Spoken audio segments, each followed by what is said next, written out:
नाहजुल बलागा में मौला अली अलैहिस्सलाम का खुतबा, मैं हैरान हूं कि शिया ने इतना बड़ा खुतबा ओवरलुक किया हुआ है, जिसमें हजरत अली अपने बेटे को कहते हैं कि तुम उसकी औलाद हो जिसने अनकरीब मर के मट्टी हो जाना है, तुम उसकी औलाद हो जिसने अनकरीब मर के मट्टी हो जाना है, तुम उसकी औलाद हो जिसने अनकरीब मर के मट्टी हो जाना है। ये मौला अली रदी अल्लाह तआला के ऊपर बदतरीन मिर्जा जलमी का बुहतान है।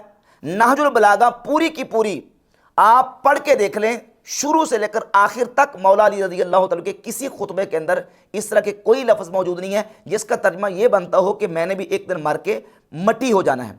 मर के मट्टी हो जाने का जो दावा मिर्जा जलमी ने करके मौला अली रदी अल्लाह तआला पर बुहतान बांधा है, ये मौला अली की शदीद तौहीन और गुस्ताखी है। ये उर्दू तर्जमे के साथ नाहजुल बलागा हमारे पास मौजूद है, इसको पढ़ लें।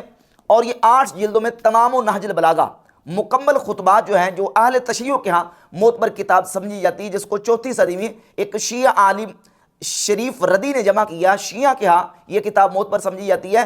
दोनों किताबों के अंदर मौला अली रदी अल्लाह तआला की तरफ जो मंसूब खुतबात हैं, उनमें से किसी खुतबे के अंदर कोई ऐसा लफ्ज़ मौजूद नहीं है जिसका तर्जमा ये होता हो कि मैंने एक दिन मरकर मट्टी हो जाना है। यह मिर्जा जलमी ने बदतरीन गुस्ताखी और तौहीन का इर्तिकाब किया है और इसमें मौला अली रदी अल्लाह तआला की बेअदबी की गई है।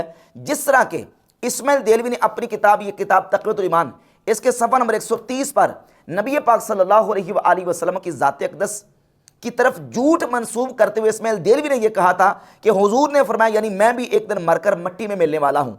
अल-अयाज़ु बिल्लाह ताला, नबी पाक अलैहिस्सलातु वस्सलाम की कोई ऐसी हदीस मौजूद नहीं है। जिस तरह इस्माइल देलवी ने नबी पाक अलैहिस्सलातु वस्सलाम की ज़ात अक़दस पर झूठ बांधते हुए गुस्ताखी और कुफर का इर्तिकाब किया, इसी तरह मिर्जा जलमी ने मौला अली की ज़ात अक़दस पर झूठ और इफ्तरा बांधते हुए गुस्ताखी का इर्तिकाब किया है। मौला अली के किसी खुतबे में यह मौजूद नहीं है कि मैं भी एक दिन मरकर मट्टी हो जाने वाला हूँ।